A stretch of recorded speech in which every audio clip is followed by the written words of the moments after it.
Episode of the Mike O'Mara Show is brought to you by our...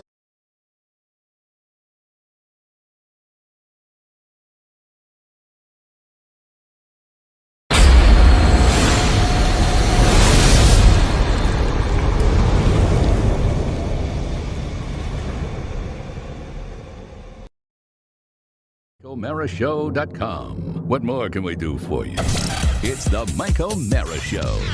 Welcome home to DJ Lester. And that's what Lester DJ is what they had written on Lester my dressing room door. Yeah, he is back from his Hollywood excursion. Rob Spiewak back in the house. Woo! Ladies and gentlemen, I want to hear all the details. Rob and I were discussing it a little bit. There's some very, very good stuff. But before we do that, it's a very positive development for Rob and a very positive development for the show. Mm-hmm. But positive doesn't always work on this show, so let's get right to the negative. The show is a question of balance, Mike. You got to jump in. Let's get right to the negative. This is the negative is the end of the show yesterday. Rob, you weren't here. I know you listened to it. I did. Where we had a little moment with Marcus Serta, and it was concerning the trip to Boston. We caught him early out in Colorado, and it did not go well. And at the very end, I actually posted about it because it weighed heavily on me that the original plan was Marcus was going to get tickets for my wife and son and me at this suite that he has connections with to go to Fenway. And I don't think I made this clear on the show, my responsibility was I was going to buy Marcus dinner and pick out a restaurant, and we were going to go to dinner. Yes. So what is this? This is the song that Marcus is probably playing right now for you. Dave Loggins, Mike. Please come to Boston. Oh, stop it. All right. Anyway, so he's back. He's back, Oscar. Who knows this song? This is Kenny Loggins' less successful brother. Just to recap, at the end of the show yesterday, I had a falling out with. Let me turn my camera. Is that better? I think you look great regardless. Yeah. Oh, thank you. You can't mess up beauty. Got this green light next to me. We don't see that green light. No. It's probably your monitor. Could be. It is my monitor. Yeah, it's just maybe weird. I'm seeing it on my shot. Here. Maybe your monitor is dying. I have ADD. I have ADD. So at the end of the show, that was the game plan, that I was going to do that, and I have been spiraling because I just haven't heard a lot from Marcus, and I just you calm down, okay? We'll let you weigh in on everything. I have thoughts. I don't think you were a real pot stirrer yesterday. I think it didn't require. It was all me. As I tell my family, reaction. I'm just keeping it real. You're keeping it real. I'm just keeping it real. That's my favorite expression. I've always loved when someone says that. As the stubble. What, you don't want me to keep it real? No, I want you to be just fun. Just be fun. Don't keep it real. Fun is boring. I like fun. The band's back together today, people. All right, so here it is. So at the end of the show, Marcus says, "It's all right, pal." And I said, "Pal?" And he says, "What do you want me to call you, Your Highness?" And it pissed me off. Yeah. And I was and because of the tone, maybe it was because it was early. Everybody's got theories on this. There were lots of threads on it. But I'm me. And I said, maybe it's best if we just don't do it. And we ended the conversation, and that was it. And then, of course, after the fact, I get I'm Irish, and I'm racked with Irish guilt. And so yesterday, right around midday, I tried to use my phone downstairs, and I reached out, and I was having trouble connecting with Marcus, and I stopped, but I put a phone call out to him, and then I didn't get through. But apparently I did get through because he said I left him a voicemail. But let me give you what his response was. Okay, this will be good. Going to the actual document. Were you doing a lot of dialing yesterday? Because at one point I turned on my phone during a break, and you had left me a minute 26 voicemail of walking around. Yeah, my phone was. I think it's the service I have up here. Okay. Because I did talk to you yesterday. Yeah, but it was after we spoke. It was after we spoke. I talked to Mike as well, but I talked to him. Yeah. Okay. I think he was making calls. So yesterday, 1:40 p.m. We are driving a convertible. Missed call, but wouldn't have been able to hear or talk. Marcus will call when we get to airport. Elise. So obviously Marcus is driving, and she's texting for him. A convertible. So I see right now that zooming down the highway, him white knuckling, just very, very tense because he's in a convertible. I assume Marcus is going to call, and then I'm hopefully going to. Now, during all this, it kind of has been indicated to me Carla's tired of the whole thing, and she's got a 5K that she wants to do up here. So, he would have gotten me. But my plan was to say, hey, listen, if you're really into it and just confirm that, then maybe you just get me, and let's go out and have a few beers, something Marcus and I could do. So then I get this follow-up that says, this is after the convertible text. This is after the convertible. Mike, I listened to VM, so it appears you just butt-dialed me. So I won't be calling. Be well. So then I last night. So after this, I just let it go. I'm like, okay, whatever. I'm starting to get frustrated again. I'm starting to get frustrated again. Yes. But sir. Listen, I have the great arbiter, and she hadn't listened to it, and then I play the segment, and I play it for my betrothed. I play it for Carla, who really I lean on in situations like this. And I'm playing. Not poor Carla. She's having, and Carla gets done listening to the segment, and this is the look I get. Carla goes, I'm like, oh, that's the Mike is a dick look. That's the Mike is being a dick look. I said, but Carla was non-committal on it because she heard then the follow-up where Oscar and I kind of discussed the history with some of the stuff with the Tony Perkins show, which I would say, Oscar, I think it would be honest if we said that's really not been satisfactorily resolved in all of our minds. It never was. His response was, I'm sorry to hear you feel that way. We did. So a classic non-apology apology. Yeah. So there's been some tension there all along, and I felt it with the level of enthusiasm. And I have to make it really clear to our listening audience, a lot of this was a vibe, was just feeling it. Now, and everyone who knows my paranoia, sometimes that's accurate, sometimes it's not. So I called him. I think, did I call him one more time? I'm not sure if I called him just one like more swingers. Call me, baby, one more time. Well, Oscar, it's a long-term relationship, and I don't like to blow those up. Oh, I really don't. I love breaking people off. Okay, I don't think this was breaking up a relationship. This was just canceling plans. Also, take a page of this new generation. Well, Mike, no, but if you just ghost them. Well, oh yeah. Well, I just let it drop. You know me. I'm not good at that. What are you doing with your hand? I'm saying, how many people have we let just float out of the studio and fade say away? Yeah, well, that's true. That's fine. That's okay. But also, how many people have been with me for the ride, like Zoolander and Girl, and interns like that? The people, and Rofo's still with us, and Mac's still with us, and Diego's still with us. Those are the cherries and the banana. Okay, stop! Don't do Start this. as a little pellet. Please don't do this It's yet. a very, very strange I welcome analogy. your you're in. You both are involved in this as well. But this is my last night at 6:22 after I get the look from Carla. Okay. Because Carla gives me the look going into dinner, and I can't enjoy my dinner because I'm thinking about Does this. she say anything? Because is there any way that the look was a Marcus is a dick look? She was not. It was not Marcus is a dick. Mike is a dick. Okay, I'm just making sure Carla you could gave interpret me it. the Mike is a dick look, not the Mark. And then she listened to the follow-up. She said, well, after hearing the follow-up with the history, maybe there is something there. Maybe you guys belong to each other. No, that wasn't it that wasn't at all. Either? Okay. No.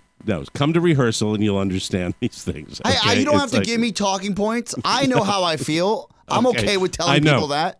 I know, and I know you feel. I was surprised that you feel as strongly about this as you did, and I understand why. And that because you kind of were aware of the whole Rob and Joe thing before anybody else. Yes. You're the one that found out about that. I heard it and it first, made you mad. And I said, "What a dick." So here we go. I think there was one phone call last night after this text message. Okay. And he didn't answer. But the text I sent was, you were probably in the air.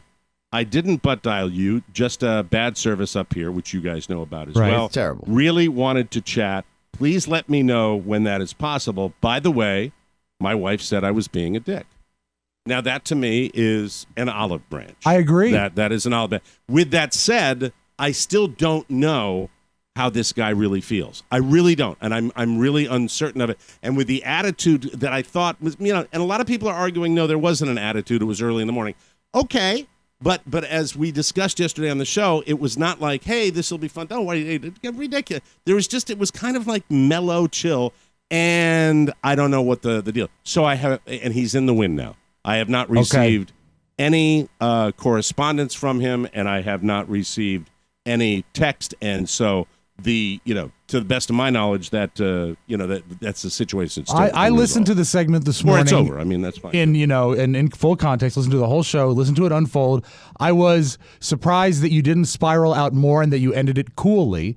But what I got from it is that he was trying to really be big man on campus, too cool for school, when he says, hey, come on, pal. Hey, pal, come on. And all he needed to be was, and then he doubled down when he said, I forgot about your majesty. Your Highness. Or your highness or whatever. He Which, doesn't by the way, need to do that. I like that idea, and I'd like to be referred to as your... We always kiss the ring when we walk in the studio. Of course we do. Of course we do. Right on the screen.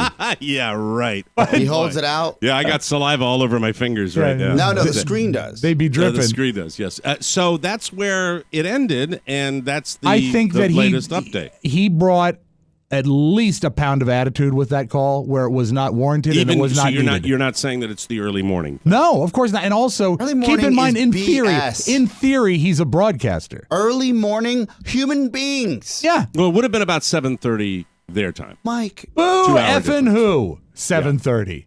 Big deal. May I add Rob's been up something? since 3 o'clock this morning. People, they love to blame it was raining. Yeah. It was early morning.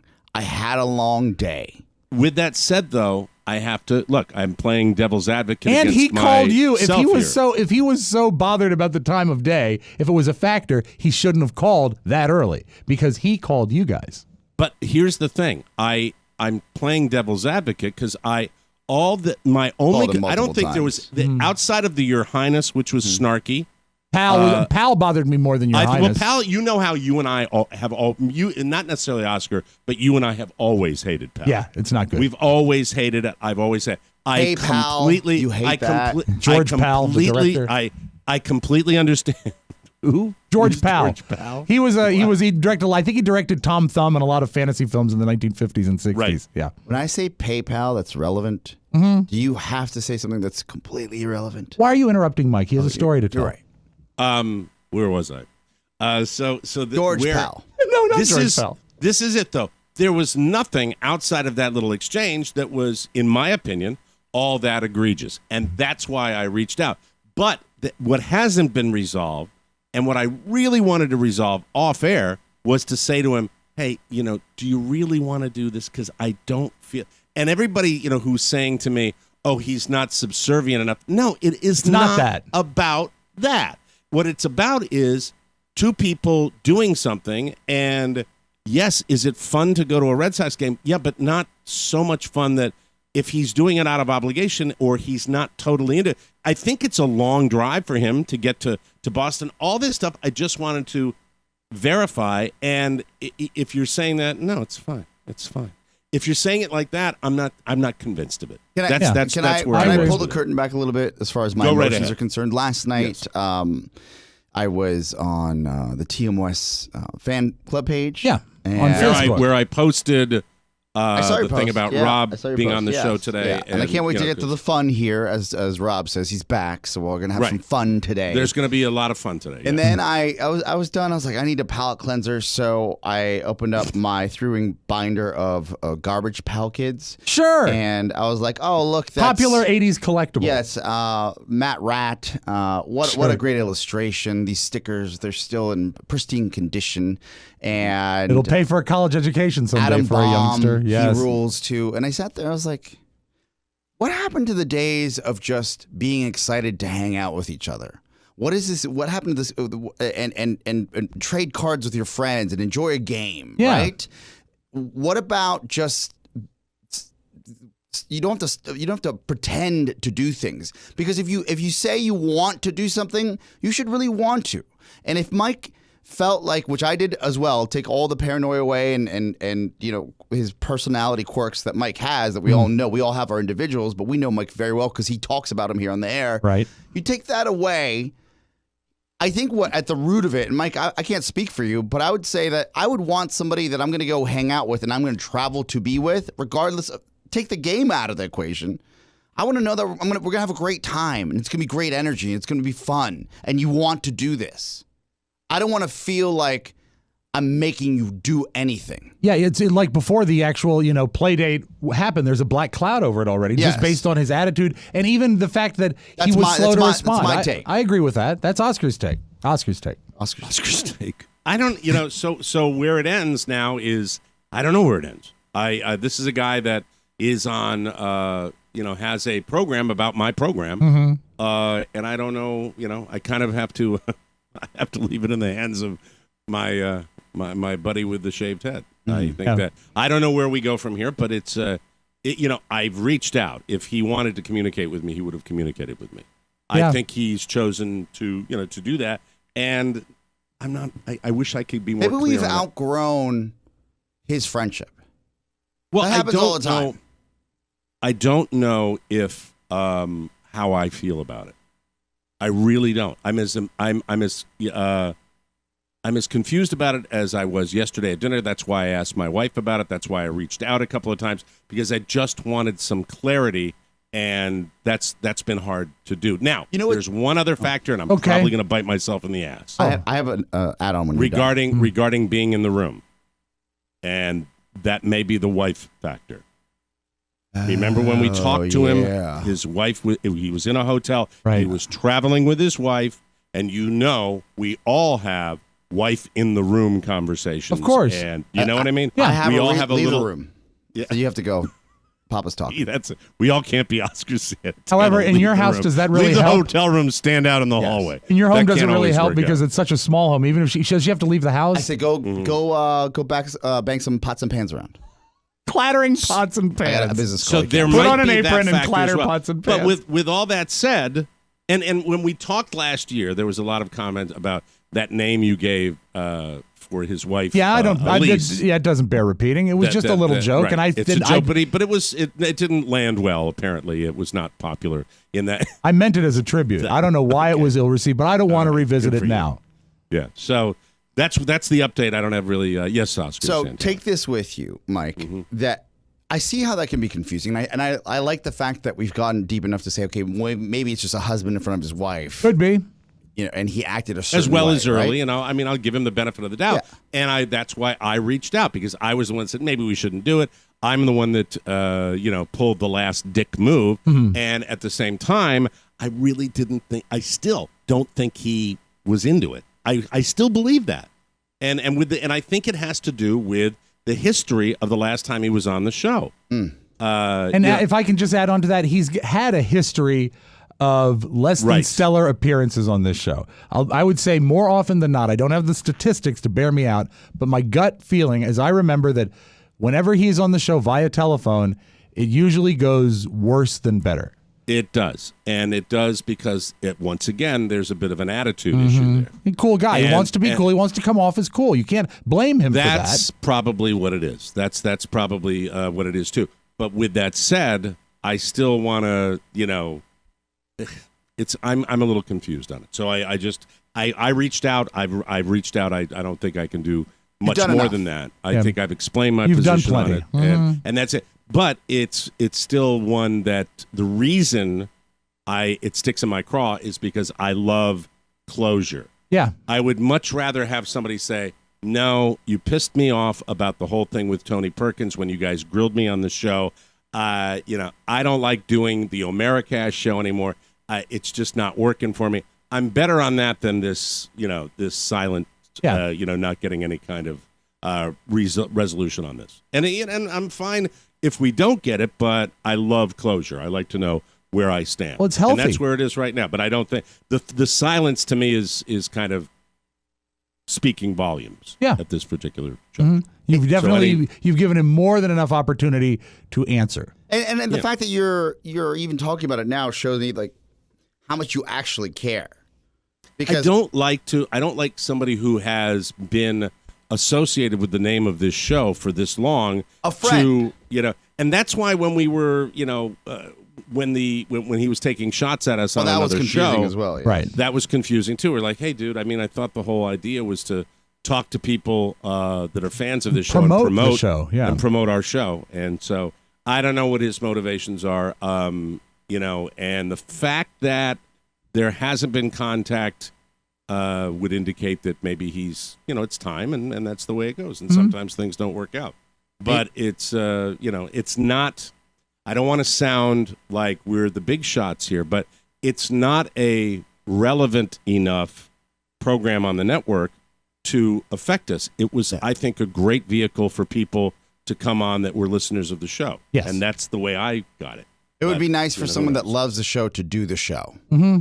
And you don't think he falls into that category? I don't know if a lot of people now, have told me that, so I don't know. I don't listen to the show enough. But like I said, sometimes people grow out of and their schedules change, and there might be multiple factors.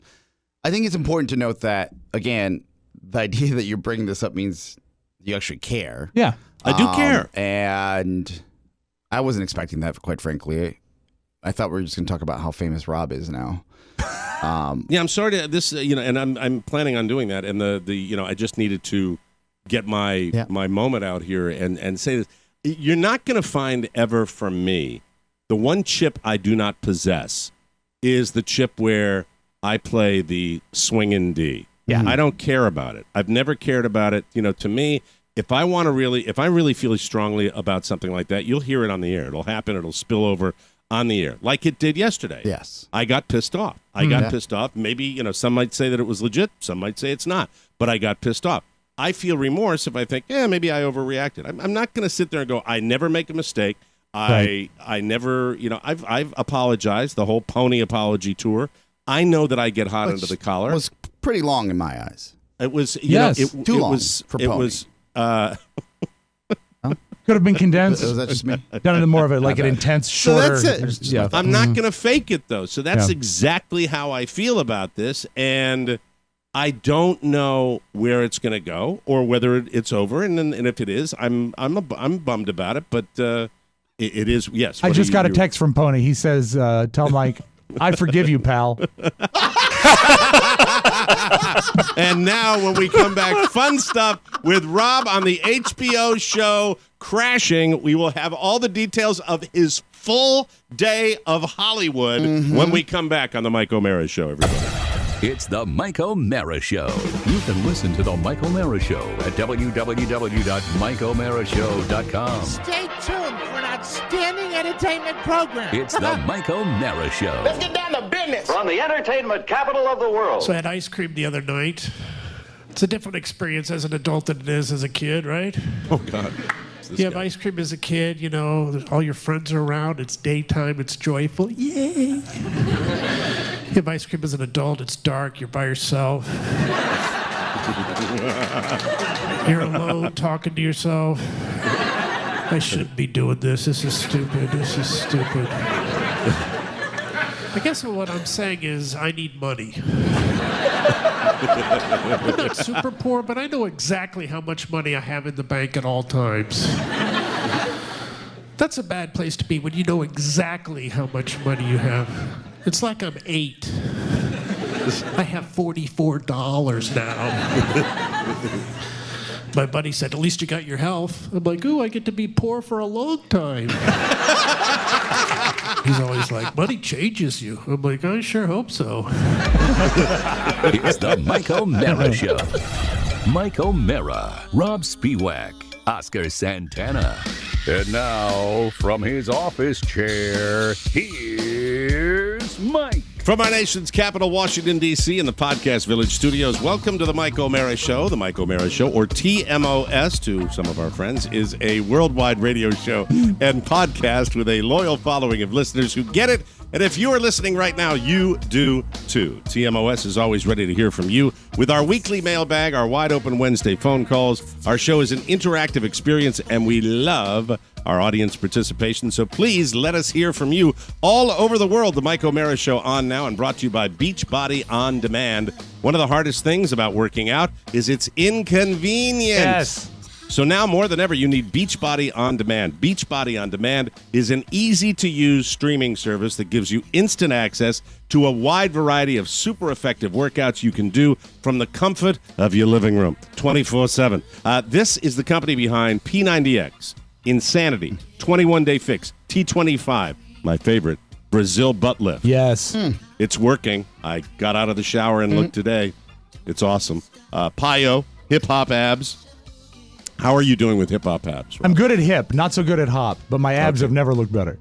3-week yoga retreat, more. Get motivated by celebrity super trainers you know, like Sean, Tony Horton, Autumn Calabrese. Hundreds of workouts for all fitness levels, ranging from bodybuilding to weight training to cardio to yoga, even dance workouts that you can access on any smart device. I know you love it. Oscar Santana, you've been doing it. How are you doing? Listen, I'm doing better than I thought I would be. If you are using Beachbody On Demand and you're using one of these workouts we're doing, please tell us about it. And this is not, actually, the advertisers haven't even asked us to do this. Because what I loved is I mentioned a new workout that I'm just getting into here. And I had a listener write and explain how much they were a fan of this and how it changed their life. I think we need more people to see that. Because there are so many workouts that maybe you want to pick one that isn't at the top tier or isn't one of those, I know P90X. Try something different. There's so much to choose from. I really want you to try this service because it'll make you feel better inside and out. I promise. Our listeners can get a special free trial membership when you text TMOS to 303030. So many workouts. Access to this entire platform. He's right. It's got tons of them for free. You get the access, all the workouts, nutrition information, and support totally free. Again, text TMOS to 303030, and we thank you in advance. All right. He has been up since 3 o'clock in the morning. 2. He wanted to come back and 2 tell us. a.m. Yeah. I am very, very excited You to look hear great about for it. 2 a.m. Thank you. It was a nice train ride down. 3 doors down. We talked yesterday. You're pretty pumped about the way that everything went down. Yes. I want to hear all the details. The show is crashing. And this will be episode 7, and by my math, it should drop this fall. Whoa. Very cool. The it's fall lineup. I know the entire plot arc for season 3. I've been asked not to reveal it, but I say it involves him going on tour. Pete Holmes going on tour with a publicist.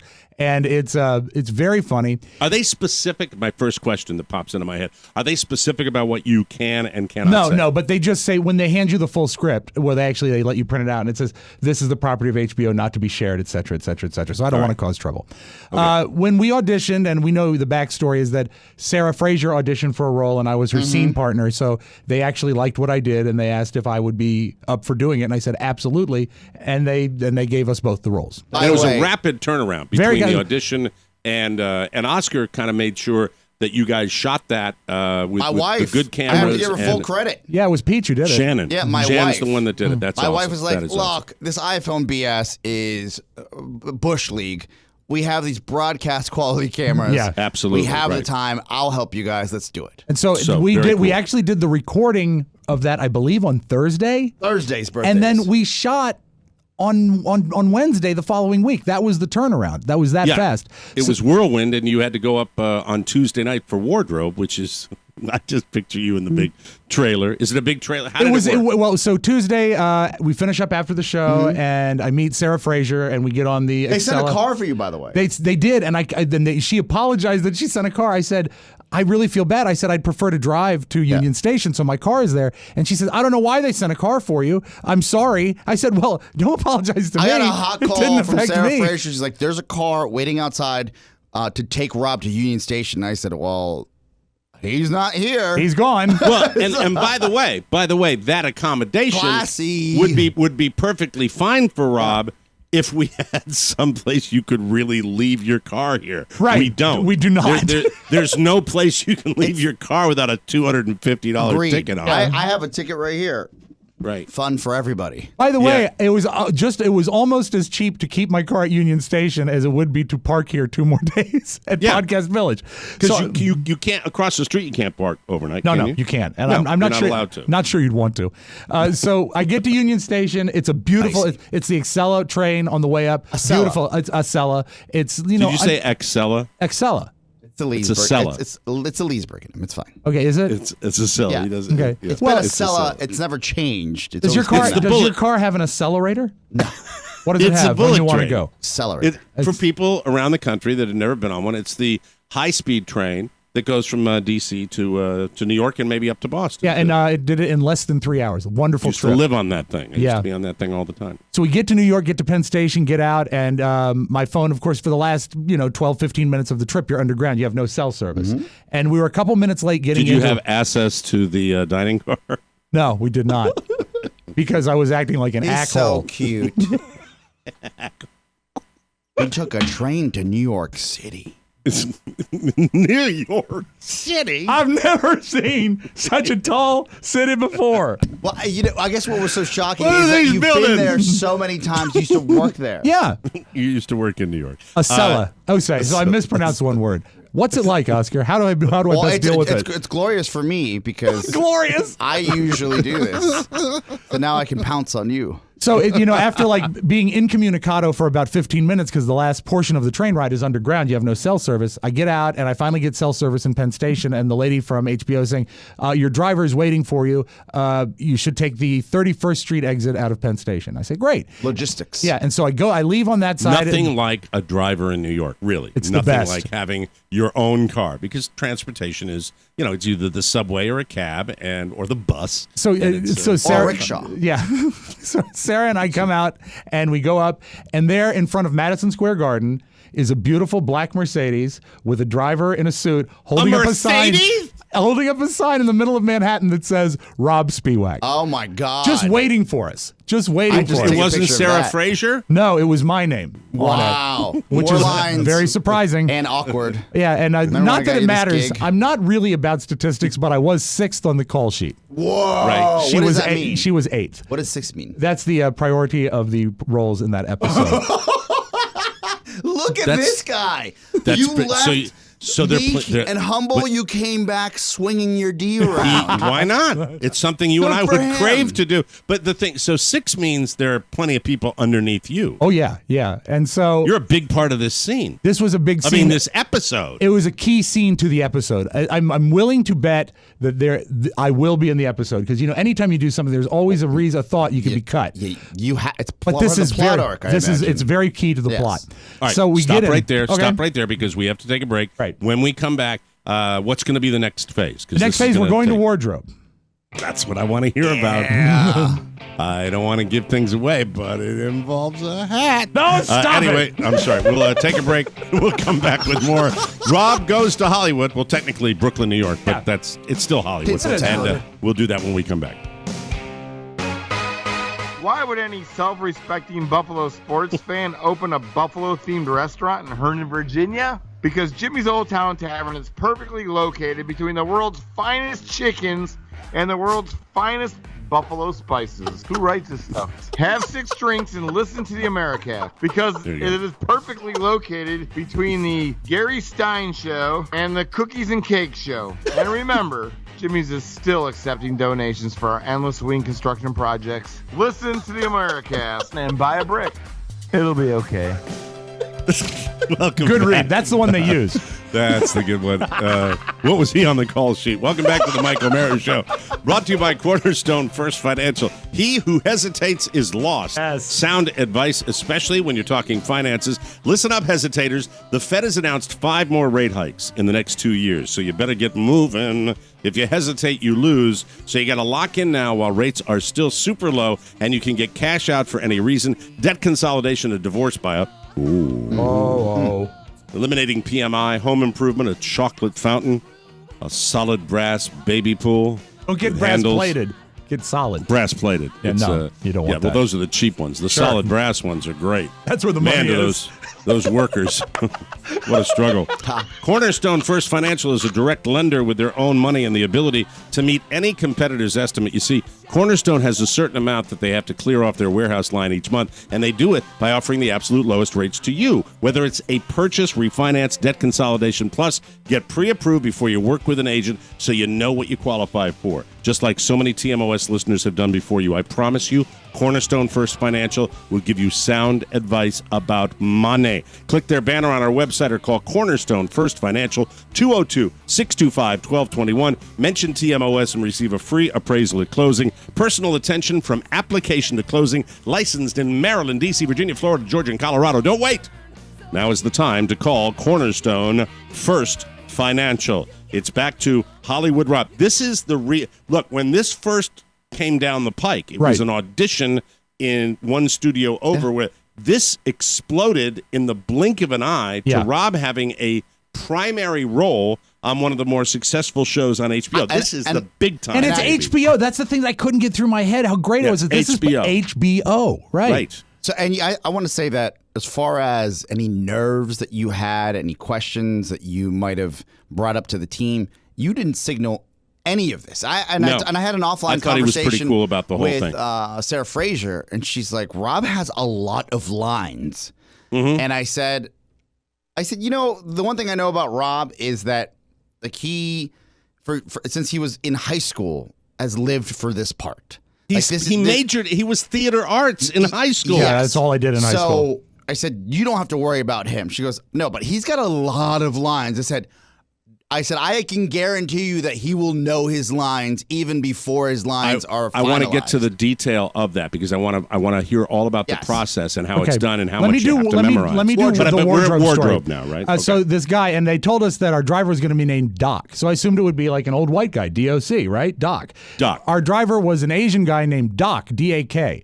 And he loved to talk, but we couldn't understand a word he was saying. So Sarah, the driver. Yeah, so Sarah and I, as we're driving through Manhattan, he would finish a paragraph, and knowing what limited stuff I know about the city, I'd guess. He'd go, these are very expensive, and I'd say, it's the garment district? Yes. And it was like you got a clue right on Jeopardy. And so it was very exciting. So he gets us out of town. We go through, I think it's the Queenstown Tunnel. Is that the big long tunnel that goes under the river? I'm going to defer to you. Don't need all that detail. Get us to the... And so we get to Brooklyn, and it gets... Well, what I'm saying is that we leave, You leave the city. Just go to Brooklyn. And we get there, and it's like an industrial park. And, okay. See, this is good. And is this the sound stage where you go right to the sound stage? No, I thought it would be at the sound stage, but it turns out that was a misnomer. We get to Brooklyn, and it starts out with being like townhouses, and it looks almost like Georgetown, and then it gets to be like office buildings, and then it's like really an industrial park. Oh, wow. And I don't know what to expect because I just have an address. Yeah, and we get there, be murdered? Exactly. Yeah, what you expect is you're going to have your body dropped off in the sewer. That's what's going to happen there.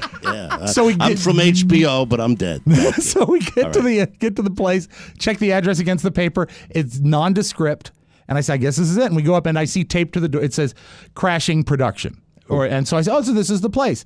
And I go in, and it's a big warehouse-styled room with one office up front and just miles of rolling clothing racks. Wow. And they've got big time. The big time, baby. And I look at the clothing rack that's up front, and it says a name of a person, and then there's another divider, like it was like a size divider on a clothing rack, except written on it says DJ. And under DJ, I see. Was it easy to spot because that's where all the really big clothes were? Mike, you laughing? There was sticking out a pair of pants that were cut a little bit like skinny jeans, but because they fit me or actually were a size up, I had to wear a belt. They were not skinny jeans. They were sort of a brushed black paisley patterned black pants. And I saw them from across the room. And I said, oh, boy. Did you run to them? Well, what I did is I identified who we were, and they said, the lady will be with you shortly. Please have a seat. And I walk over, and I said, I just gotta look at the size on the pants. And they were just about my size. And I'm like, those are going to be my pants. And I'm looking at the stuff that's on the rack, and there's because I'm a rock DJ, so there's like an AC/DC t-shirt and a denim biker jacket and a denim biker vest. And I'm like, oh, man. Okay, so I know what look they're going for. So I go back to wait with Sarah. She's going to be fitted first. Mm-hmm. And while we're waiting for the lady, I look up, and there's a... Did you get to watch Sarah? I helped her. Be fitted? With her under things. I helped her. Stop it. All right. I was just asking. So, no, there was a separate room. And there's She hit the alarm, Rob. Like a dad. You think? Dad says that. Sorry. All right. So there's a pervert says that. Thank you. Thank you, Pony. Thank you, hey, who woke him up? So there's a whiteboard, and it says one name I didn't recognize, and it says Sarah Fraser, then it says Rob Spiewak, and then it says Eve Plum. And right Eve away, Plum, the actress? Right away, I recognized her. I said, Brady Bunch. I said, that's Jan Brady. Jan Brady. And Sarah looks at me a little blankly because I realize Sarah is a third of my age. Mm-hmm. And I say, Jan Brady from the Brady Bunch. And she says, oh, which one was Jan? And I'm like, oh, okay, so this is lost on you. That's the middle child? That's the Is she the middle- one that says Marcia, Marcia, Marcia? One of the key sitcom punchlines of all time is attributed to Marcia, this lady. Marcia, Marcia. It's from Eve Plum. Yeah, so Sarah Right. gets fitted, and Sarah brought a lot of her own wardrobe, so that went really fast. And then I brought nothing of my own, and I got to tell you, it is so cool. Except your Spanx. Well, of course. Otherwise, I wouldn't need a belt. So it is really awesome when you go into the room and they've got like one of those changing screens, and the guy brings in this rolling rack, and it's got a dozen outfits that are already pre-selected in your size. What's a changing screen? Like, like one of those things. It's like an accordion screen that you can stand behind if you want to be. You stand behind. Is the goal? Are you picking out one outfit? Yeah, I'm Is gonna that have one the goal out. I'm here? gonna have one outfit for the whole day. For the whole day. So is their goal to have you look jive, or is their goal to have you look good? To make me look like a DJ, a rock DJ that sort of has his act together. That's the way I would describe it. Okay. Because he is Authentic. He is a 50-year-old disc. I gave the character some thought. He's a 50-year-old Right. disc jockey in Charleston, South Carolina. So obviously that's not the market he intended to end up in, but he has. So he probably has been in a lot of places, and he's done this for a while. And so they try me in the AC/DC T-shirt. They try me with vest, without vest, always with the fancy black pants though. And we go back and forth. They probably put me in like 18 different combinations. He takes iPhone pictures of all of them, and then he says, "Okay, that's enough. One more thing." And he said, and I'll try to affect his voice if I can. He says, "Somehow I see you in a hat." And I went, "You do?" I said, "I'll be wearing headphones." He says, "You could wear the headphones over the hat I'm picturing." I like this guy. This guy's smart. Details. Yeah. That's it. But that's his thing. That's what he's paid to do. And I said, "I really hate to Why be they the get Emmys for people like that. I think his name was Aubrey. I said, "Aubrey, I hate to say this to you. Whatever hat you have is not going to fit me." You got a big melon. Rob's had a big head his whole life. He says, and I'm not talking about because of the ego of doing the show. No, an HBO show. I'm talking about physically he has a large cranium. He said, "The producers warned me about that. Try this." And he pulls out just a plain black, like Uncle June cap from The Sopranos. And A beret? Well, not a beret because it has a brim cap. on the A front. driving cap. A driving cap. A driving cap. And it fits like a glove. Like it was made for me. And I'm like, keep it. Damn it! No, I didn't keep any wardrobe. They're Do you very not like hats? Well, I didn't know if I didn't know if the hat look is what I was going to want to be on TV with. And I guess when you're up there and you're in the middle of it, you don't want to look at the guy and keep the hat. Yeah. So anyway, we went with the outfit, and it turned out it was a black Levi's denim coat, a burgundy T-shirt, the idiot pants, black Vans for shoes, and the hat. And he goes up and he talks to the producers upstairs and comes back and says, or I guess it was the costume designer. He says, "That's your outfit. It'll be ready to go. You're free to leave." And I said, "Very cool." So I walk out, and sitting on the couch is Sarah Fraser and Eve Plum, Jan Brady. And she's right there. And it's everything I can do. After all these years, is she still recognizable as Jan absolutely. Brady? And when she said something, that was what was so cool because it was Jan Brady's voice. Did she have a Snickers in her hand? She did not. There's a commercial. Yeah. I just didn't know. But it was the best acting I did the whole day was acting like I didn't care that I was standing next to Jan Brady, and that was hard because it was pretty cool Rob for me. is a TV guy, And I mean, love you love the Brady Bunch. So I just at that point I just made pleasantry. I said, "Hi, nice to see you," and I said, "I think he's ready for you now," and I didn't bring up anything. And so look at you! A lot of self control. Yes. And so then we go back. How to handle that differently? I might really go out there and just, if I was into it, I'd go, Jan Brady. Well, she'd probably hate me. He was but, probably banking that he'd get another shot tomorrow. It's his How'd first she day, look? right? Good. She's what older. kind of shape is she in? She's in good shape. Nice She's a stems? little older. Good stems. Yeah. No, I'm talking about just the aging. She's got to be a woman in her 60s. Her hair right? is shorter. I think she's probably in her 60s. Now, her hair is shorter, but she's still got really pretty eyes and a great smile, and it was just really cool to the see her. eyes. Yeah. You know what? She wore, amazingly like mine, she had glasses with blue frames, and it looked really nice. I liked it. Did you wear glasses in the scene? No, I did not wear any glasses, which I wish I wish I could have because the script kept changing, and every time they changed it, it got smaller and smaller and smaller. So that actually brings me to the point I wanted to talk about memorization, because after the fitting, we went back. Good time to stop. Let's take a break. All right. We will take a break when we come back because I really want to hear about that. That would be the challenge for me, and I'm fascinated by The challenge was actually it was twofold. It was the memorization and also going into an environment I've never known. I've never done scripted television. So the great unknown was right before me, and Very it was a cool. little scary. It was. All right, we'll take a break, come back with more. Rob Goes to Hollywood on the Mike O'Mara Show when we come back. You You asked, and we listened. Now you can listen on Spotify. In our never-ending effort to make it easier for you to access our content, The Mike O'Mara Show can now be streamed on Spotify, just another platform that gives you full TMOS access. So go grab the show and listen, and spread the word. The more you know, the more we grow. TMOS on Spotify. Grab it. Welcome back to the Mike O'Mara Show. Excuse me. Exactly. Here's a fact. I have never had a better shave than the shave I get with my Harry's. The best blades, the best shaving gel, the best everything. I love the face wash. Harry's knows that switching razors is not an easy decision, so they created a trial offer. Claim yours by going to harrys.com/TMOS. Talked about how I love this sponsor. They're one of my favorites. They've been with us a while, and I love their products. I am a Harry's customer, and I have been for a long time. My Harry's package got here last week. Oh, it's my awesome. shave gel and my face wash that I adore. Harry's founders were fed up with overpaying for expensive razors with unnecessary features. Lots of gimmicks that don't really matter. That's why they bought a factory that's been making some of the highest quality blades in the world for over 95 years. By selling directly to you, Harry's can offer their blades at just $2 a blade compared to $4 or more for the leading brand. Now, if you don't love your shave, let Harry's know within 30 days. They'll give you a full refund. They know that they've got a great product. It's fantastic. Get this special $13 value trial set that comes with everything you need for a close, comfortable shave, a weighted ergonomic handle, 5-blade razor with a lubricating strip and trimmer blade, rich lathering shave gel, and a travel blade cover. I used the cover on my trip to New York. It's Well great. done. It's so cool. Our listeners can redeem their trial set at harrys.com/TMOS. Make sure you go to harrys.com/TMOS to redeem your offer and let them know I sent you to help support the show. Start saving while you're shaving. Rob has gone through wardrobe. He's gotten his outfit, and now the serious biz begins, I believe. I was right? very, very nervous about dialogue, and most of the stuff, dialogue, if you know the scene, the cue lines will tell you what to say because it's a natural progression as far as dialogue goes. But what I had to do as Lester the DJ is do a full 45-second read for Dr. Scholl's foot powder.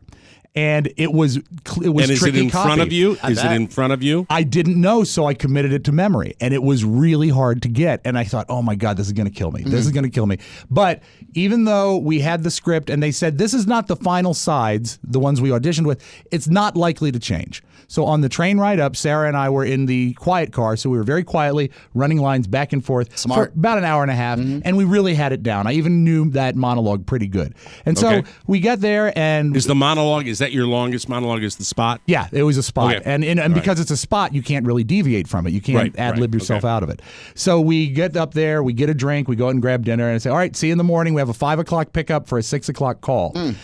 Go up, and after dinner, I go and I check my email, and it says, there's been some changes. They're attached. New script for your scene.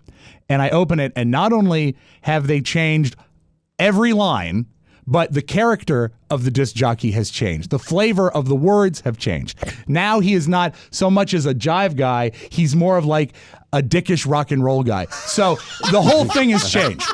And I'm at square one again. At what time? This is like 10 o'clock at night. Oh, God. So Okay, can I jump ahead and you tell me if I'm skipping ahead, but I want to ask you this. So with the shots, with the shots, could you obviously you've got your script there. Can you like do a shot and refer to your script and do a shot? Yeah, and I did that. I did that in the for the morning shoot. I actually had my briefcase hidden under the radio console, so I could pull the script if I needed. Is everybody doing that? Kind of pretty checking much. their scripts Pretty a much. little bit? Even right up to shooting, even Pete Holmes was carrying his side. So I didn't feel bad about doing that. So I'm panicked because it's bedtime because I got a very early call, and I do my best to at least familiarize myself with the scene, knowing that I can like read it in the car in the next morning. But it's not a. That's the way they do it. That's the way they do it in TV, though. They change things at the last minute. It's not a fitful night's sleep, but it is a fitful night's sleep. But I do think I kind of have it down. Yeah. Go to bed. My alarm goes off at like 4. Check my email again. New script attached. Oh, wow. And not just any script, not just my 5 pages, the whole 37-page script. And so everybody whole has day. this. Yeah, and so I called down to the front desk, and here's the thing. They don't have a business center at my hotel, but there's a very nice guy named Lucian who he said, if you email me that email, I'll print it out. I said, it's 37 pages. He said, sir, no problem. He does that, and that's going to be waiting for me. He's probably worked with people in that used same to this, hotel I'm sure. that do that. Absolutely. So I take a shower, and get ready, shave very carefully, use my Harry's blade, look beautiful. Check my email one more time as I'm heading down. Changes to my scene again. 7 new pages emailed to me. All right. Did So you everything get a up let me till stop now, you there. yeah. Did you get a chance to ask whether this was par for the course? Because I would assume it is, but I need to put you in my headspace at this time. I am so close to arriving on the set, and it's the great unknown, and my only thought is I don't want to disappoint anybody. I don't want to let anybody down, even more so than I don't want to look like an idiot, which is part of it. I just don't want to let anyone down. We want to make sure that we're not the weakling. So I didn't ask. The panic here is that you have received an email, and that's all you have. You don't have any paper script, right? Well, so yeah, but I printed it out, and the first time I read the lines that were the final lines was in the van on the way to the shoot. So Sarah and I are both poring over it, and we're pretty panicked. Yes. Luckily, we get there pretty soon, and we didn't shoot in Brooklyn. We shot on Long Island at Long Island University. They took over the campus radio station WCWP, and the set dressers actually emptied out a computer room and made it look like a lobby, and then they redid the air studio to look like a rock studio. They had gold records on the wall and autographed pictures of rock and roll people. Did you walk, or were you sitting for most of your stuff? Oh, I was seated for the whole time. The only thing is sometimes you're in the studio the whole time. If you're looking at me, this is the shot you're going to see. It's me. Okay. No one's going to see my pants because I was seated the whole time.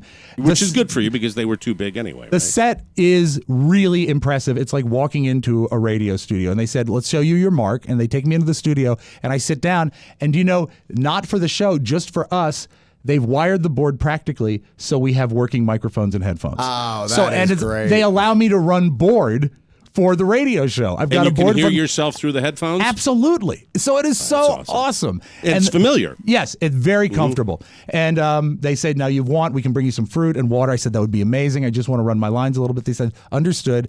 You didn't say what I would say. Which is? If they offered fruit and some water, I'd say, could it be a pastry?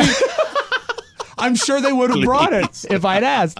But Did they have a food cart? Yes, they did, but I wasn't that hungry at that point because I was so flipped out. You want to knock it out. Right. So we were there, and they said, we'll need you back at 7:30. So our trailer is actually like an 18-wheeler that's been divided into like 8 dressing rooms. Mm-hmm. And there's one of the dressing rooms, and it says Lester DJ, and they open it up for me. They unlock it. I go in, and I've got air conditioning and a radio and an electrical outlet to charge my phone. Did you invite Sarah Fraser to your trailer? She was next door, so I could actually hear her if I needed her. I just have to, hey, you running lines? I'm just a fan of Sarah's. I'm sorry. I'm a very big fan. I'll stop that. That's very You want to make it big in this business? Now, stop that. Now, and so I'm waiting there. My wardrobe shows up, so I change into my wardrobe. Now, here's the first thing that really flipped me out. It was drizzly all day. Bands of rain was coming through. Mm-hmm. And a little before 7, they knock on my door. They said, we're going to bring you back to the set. They have a lady named Nicole whose job it was to stand next to me with an umbrella to walk me to the set. I have my own escort, and she's holding an umbrella for me. This is Hollywood, baby. Yeah, so that was amazing. And we get there, and then everybody at the set now, there's like maybe 40 people literally have taken over this little campus radio station. Walkie-talkies everywhere. We're dubbing, we're double-checking, and then this is what I like. They said, okay, Pete is walking. That means he's on his way to the set. He's the star. Yeah, and so Pete Holmes walks in. He's tall. He's like 6'7". Wow. That's when you showed the picture of him online. Yeah. And everybody noticed that he is much taller than you are. There was actually, in one of the versions of the script, there was a joke about how tall he was. But that didn't make air because the script was changed 4 times. Oh, listen to him. He's bitching about it. No, I'm not bitching. And I'm right now at the height of being tense. Mm-hmm.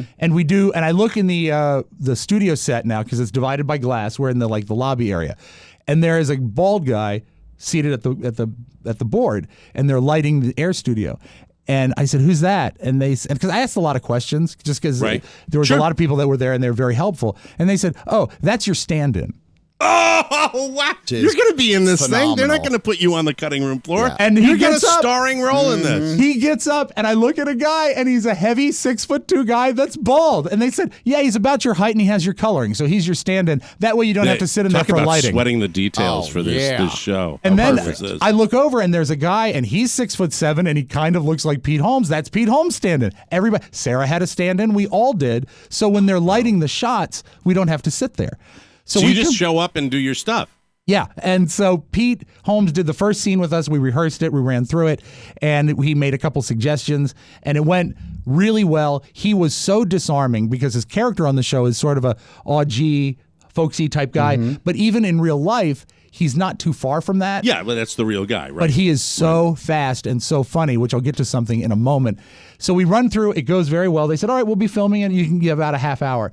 So I'm walking and I'm just like, it's going to be okay. I think we're going to be okay here.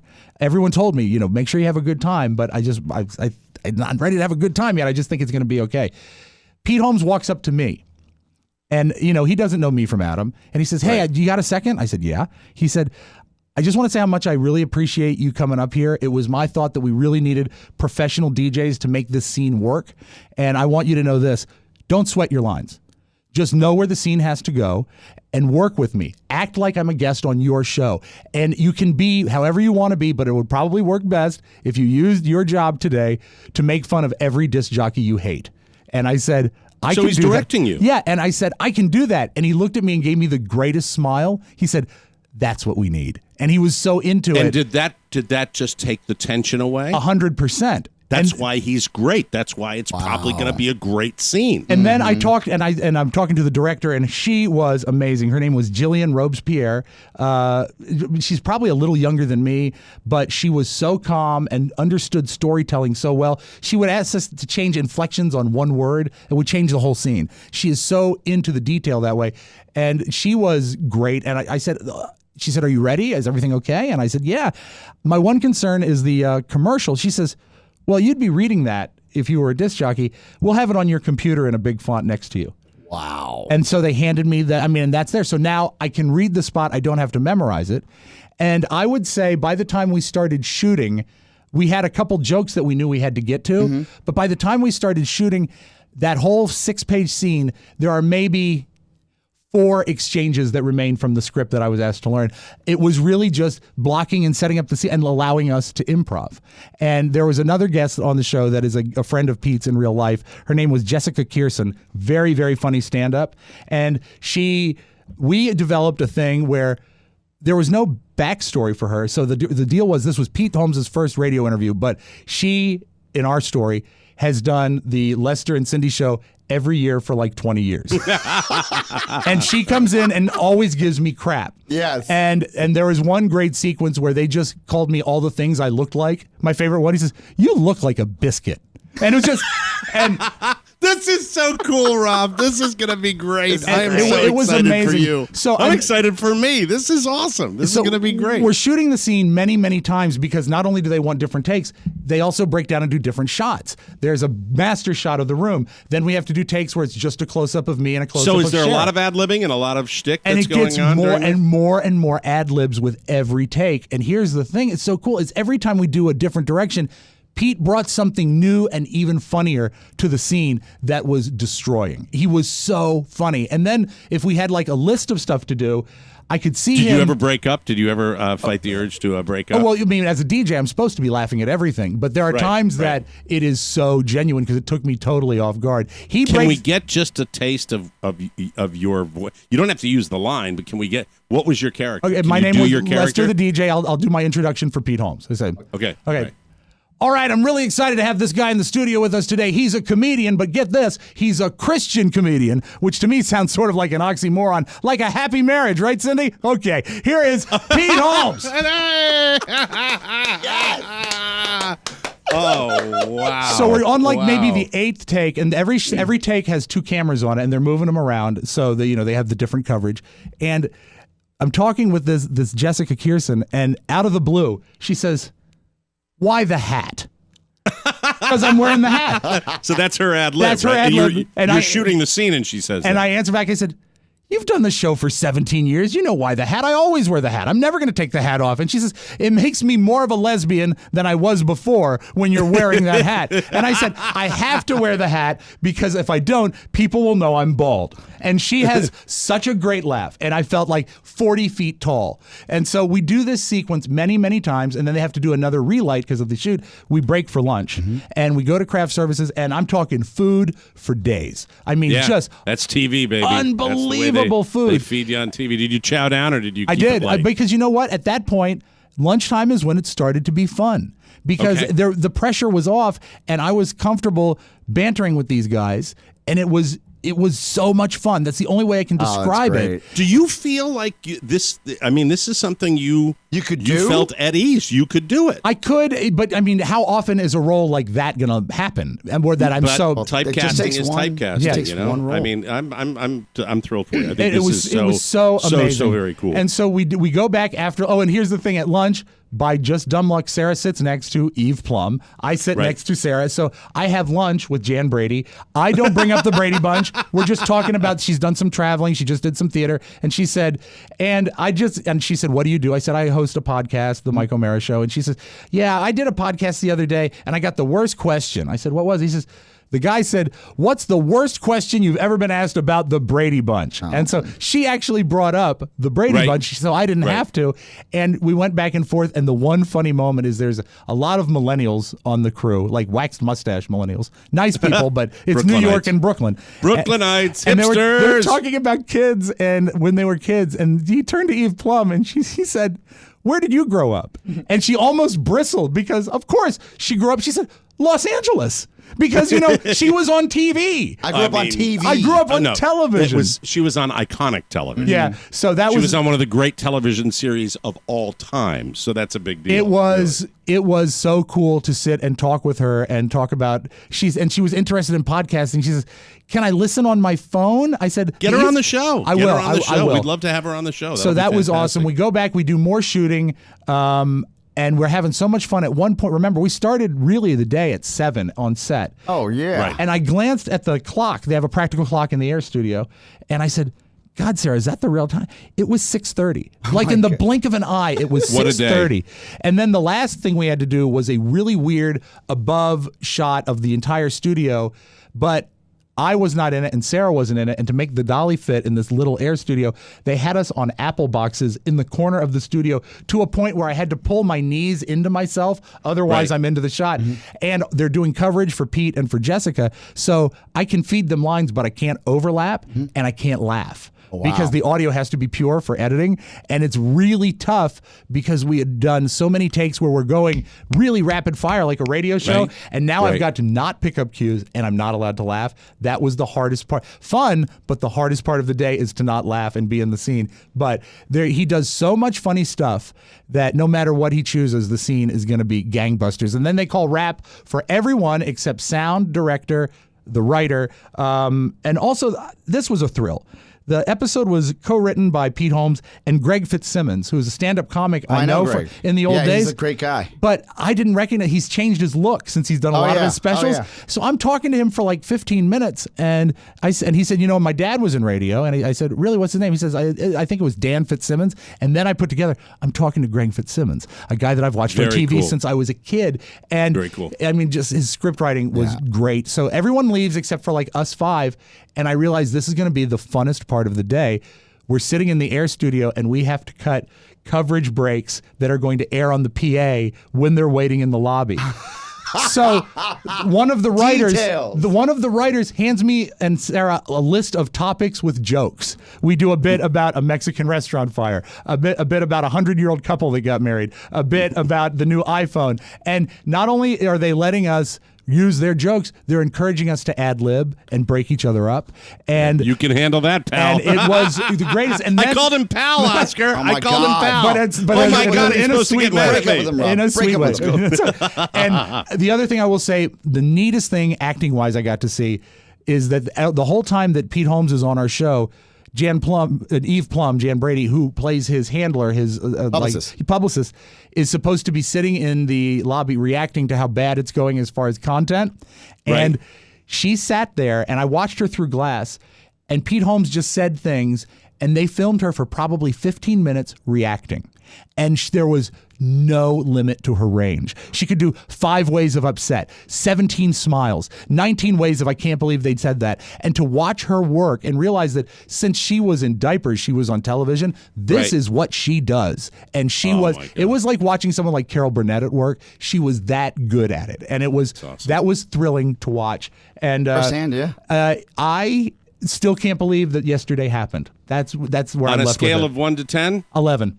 It really was. Awesome. It was so We got to cool, do man. something around a viewing party. So We have great, to have. yes. We Oh. all have to, even if we're all like connected via internet and we watch this thing. We can do That's it here. spectacular. Oh, absolutely. Congratulations Thank you, on man. that. And I and cannot also wait to see it. I It's really so do have. exciting. I have to thank you guys for covering for me Oh, no, because man. it was an amazing opportunity. But even It if was you a better show without you, Rob. You know that. It I know. always is. If you asked me to estimate how yesterday would go, I wouldn't have gotten anywhere near to how it was. It was. I have that a question. Cool. Yeah. I have a question for Yeah. you. Do you want my Marcus Serta update from his text he sent me before the news or after the news to wrap up the show? After the news, if it's possible. Very After, I good. Good think. call, Oscar Santana. Wonderful story, Rob. Well you. told. It does not appear that you've been up since 2 o'clock in the morning. What? To get your Is it train. You cloud did a nine? great job. What? I feel like we were there. So insightful. So I cool. love that. That was great. We'll take a break. Come back. News you may not need right here on the Mike O'Mara Show. Uh-oh. We are just 4 days away from our first annual TMOS fundraiser. You're going to love it. Yep. Yeah. And we're not saying another thing about it, except Stop it. Anyway, welcome back to the Mike O'Mara Show, brought to you by Amazon.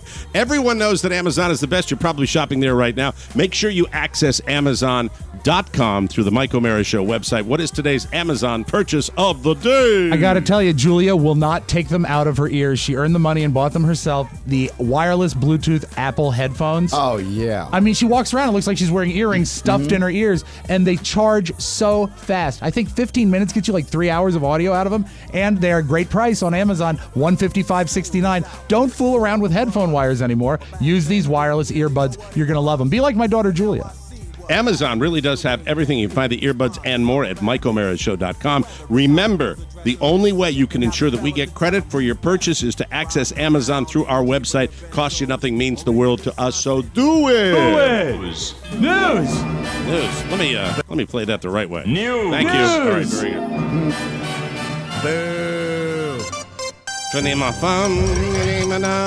Donald Trump's star on the Hollywood Walk of Fame was vandalized again. You probably already know that. But the latest twist is the guy who did it busted himself. 24-year-old Austin Clay just walked up to the star around 3 a.m. Wednesday morning, and he went at it with a pickaxe. I watched the video on TMZ. Austin then called the police on himself and turned himself in. There's no word on what's going to happen to him, but I saw not only the video of him doing it, but I saw the results of it. I mean, if you wanted to take it out, he got every bit of it. Yeah, he did. got every bit of that star. He All chopped it 5 up points. good. Yeah, he got all 5 points. He did, absolutely. Ryan Reynolds is producing an R-rated riff on Home Alone What? that's called, I love this, Stoned Alone. It's about a guy who misses the flight to his holiday ski trip. Oh, no. So he goes home and gets high. He gets paranoid that people are breaking into his home, but it's not just the weed talking. Robbers really have broken into his house, and now he has to take them out. How do you not love this premise? Pretty good plot. No word on whether Ryan will appear in the movie. I hope he does. Yeah. If not, I don't want it to be another Seth Rogen vehicle. Come on, please. Like all right? just Seth laughing. Yeah. Hey, I do a Seth Rogen. There hasn't been much said about the 9 to 5 sequel lately, but Jane Fonda says it's still happening, and Dolly Parton and Lily Tomlin are involved. Of course, this is Hollywood, so things can change. Sometimes they change 4 times before you do your shoot. Exactly. Jane says, quote, "My role is an executive producer, and I'm working with the writers, with Lily, and talking to the writers. Right now, Dolly, Lily, and I are all intending to be in it." The original came out in 1980 and grossed $103.3 million. That would be $356 million in today's dollars after adjusting for inflation. There will be a name change instead, though. Instead of 9 to 5, it's simply going to be titled 95. I was going to say they're going to have to vary the plot because now all those ladies eat dinner at 4:30. You say, working 9 to 2:30. What a way to make the blue light special. The California State Auditor's Office just released a report on, quote, state worker misconduct. Oh, dear. And there's one case that stands out. There is an employee in California at the DMV who spent thousands of hours sleeping on the job. Between February of 2014 and last December, she slept more than 2,000 200 hours Wow. on the clock. Oh my God. That adds up to a total of 275 work days, or more than a full work year. A year. Apparently, her boss reported they had to wake her up 3 or 4 times every day. But the boss thought the woman might be sleeping because of a medical condition. Obviously, all of that sleeping affected her work. She processed less than half of the papers she was supposed to during that period. She kept her gig. Yeah. As far as we know, she is still employed because her boss didn't fill out the proper forms to discipline her. God. So all she got was a warning: 2,000 hours of sleeping at work. I will say this. Despite that, I'm still glad I married her. Thank you, Carrie. In your early 20s, did you ever pretend to like wine? Oh God. No, I always. When you were younger? I always liked it. It just felt like it was a lot of work. And Natty Light and Natty Ice. Mm-hmm. Oh. Why would you want wine? Calder's 29. Yeah. New study finds the average person doesn't really start to enjoy the taste of wine until they're 29. But that stat is starting to trend younger and younger. The average person over 55 says they didn't like wine until they were 34. I think I fall into that category. While the average millennial claims their love of wine started at 23. The survey, I'm going to have to ask my daughter, my oldest daughter. It's much more about this. accessible now. Yeah, I think so. The survey also found the average person can only name 4 types of wine off the top of their head. The most common answers were Chardonnay, Merlot, and Rosé, ladies and gentlemen. So there you have it. Tasty. Now a little something for all of you. The police in Nashville, Tennessee got a call on Monday because there was a guy exercising at a McDonald's, which is suspicious enough, but he happened to be naked. Oh, no. He was doing jumping jacks in the woman's bathroom. That'll freak you out. When the cops got there, they found 25-year-old Brady Young still naked, still in the woman's bathroom, and still doing jumping jacks. Well, he's in good shape, I guess. The cops also noticed a strong chemical smell in the bathroom, so they suspected that he'd been huffing the cleaning supplies. He was arrested for public indecency, trespassing, and public intoxication. And there is no word yet on whether he had a Big Mac or a Chicken McNugget.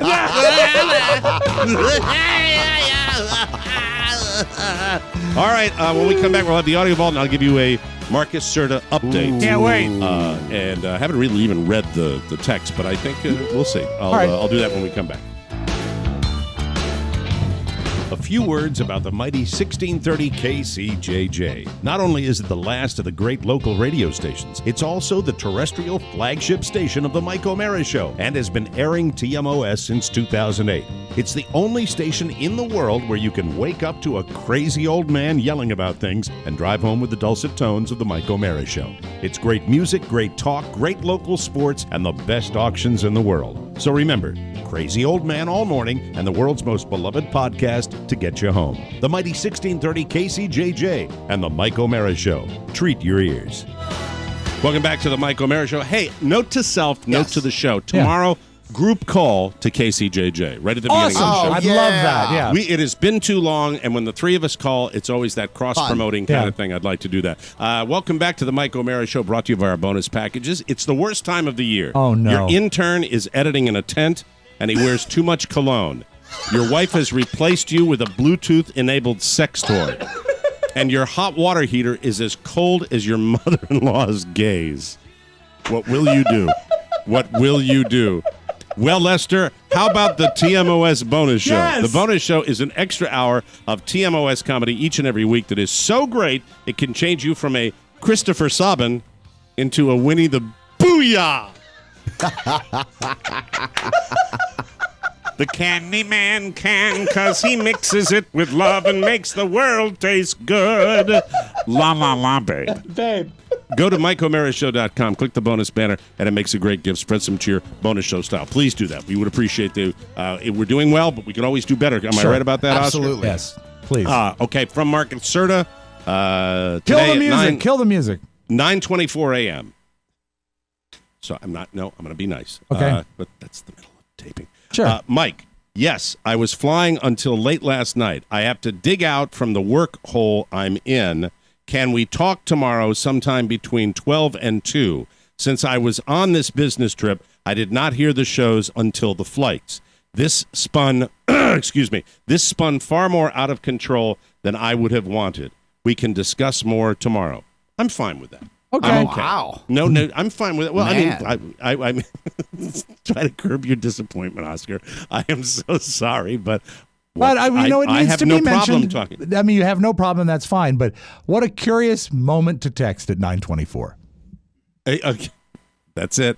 I don't have anything else. That's fine. That's all. That's That's fine. all we have. Let me just add this. Have you ever really figured out where you are on your hot clock? I think this is the best. I think that text is what's best for business for all parties involved. I agree. Well, I agree. Yes. I agree. I No. think, but what I want to, I want to get one thing out of him for sure. What's that? That if there's even the slightest discomfort when he talks about a work hole, he talks about he's just been on a We've business all been trip. in work holes before. I know, but the thing is, coming from Burlington down to Boston, I want to know if it's a hassle for him. We can do it another time. Yes. I don't want to put him out, and that's the question I want answered. And right now, I'm completely down with that. If that's the scenario, that's where I want to be. Yeah, I am everybody's been very happy that he texted me, and I'm glad we've got that resolution. I'll let you know. We'll talk tomorrow. Perfect. I wish it was before that. But, I trust that he's swamped and he wants to do that. And we'll talk, I guess, between noon and 2. Window. Tomorrow. Actually, You'll if have he to wait could- till if- Monday. You'll have to wait till Monday to find out if we do it. If he could move it up just a little bit, we could get him on the bonus show. Thank you, Rob.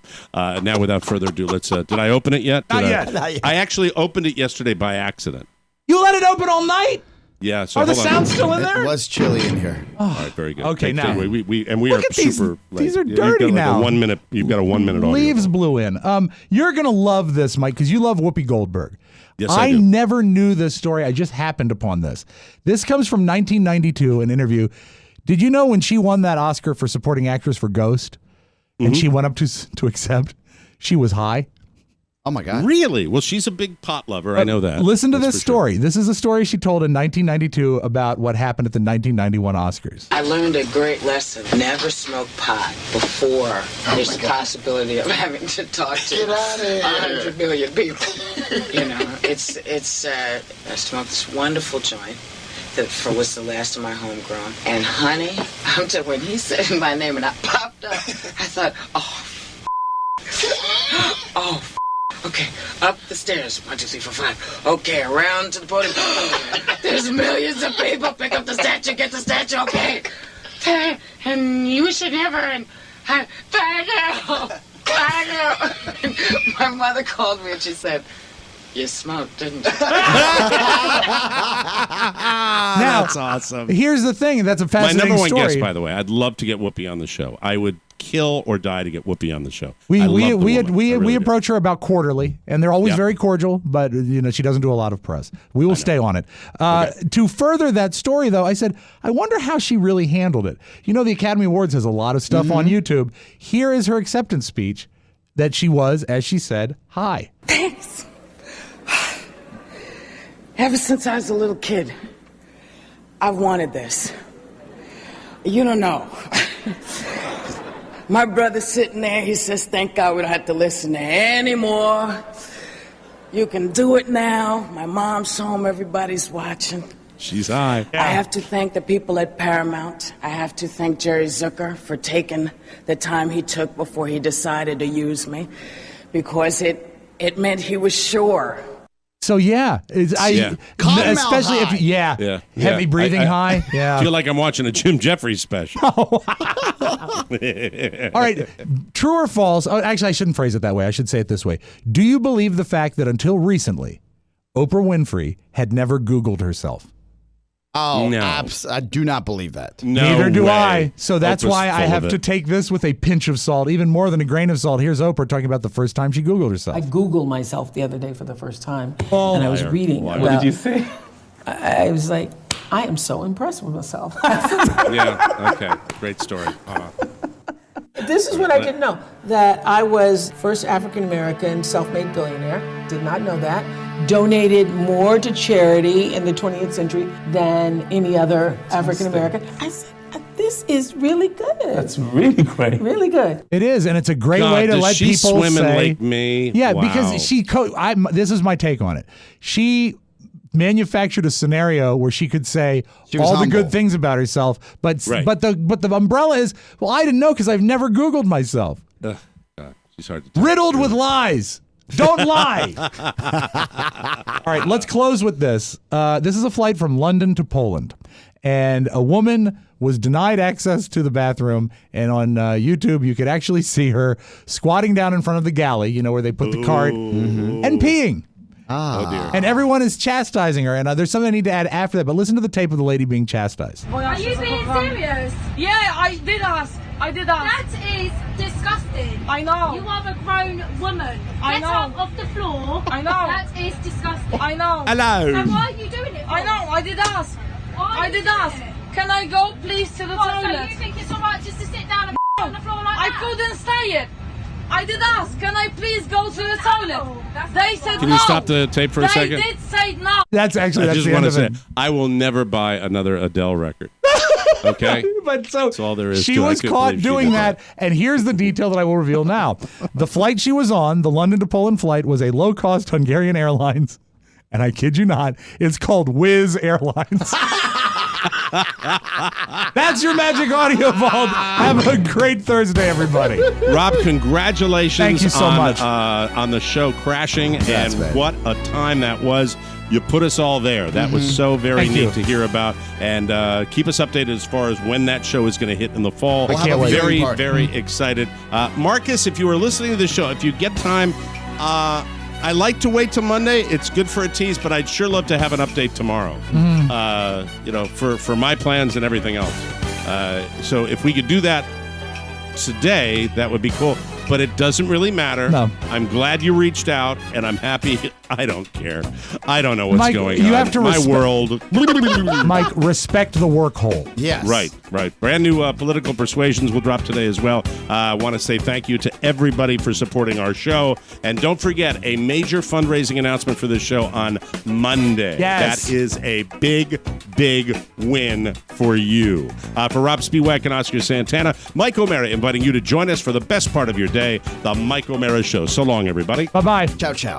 Before you go, please make a mental note. Today's show was made possible by the TMOS bonus packages. You can secure yours right now by going to MikeO'MaraShow.com and clicking on the red bonus banner. Buy it or give it. Either way, you're helping out TMOS, and that's a good thing. Thank you, and go in peace. Mike O'Mara, Radio Entertainment.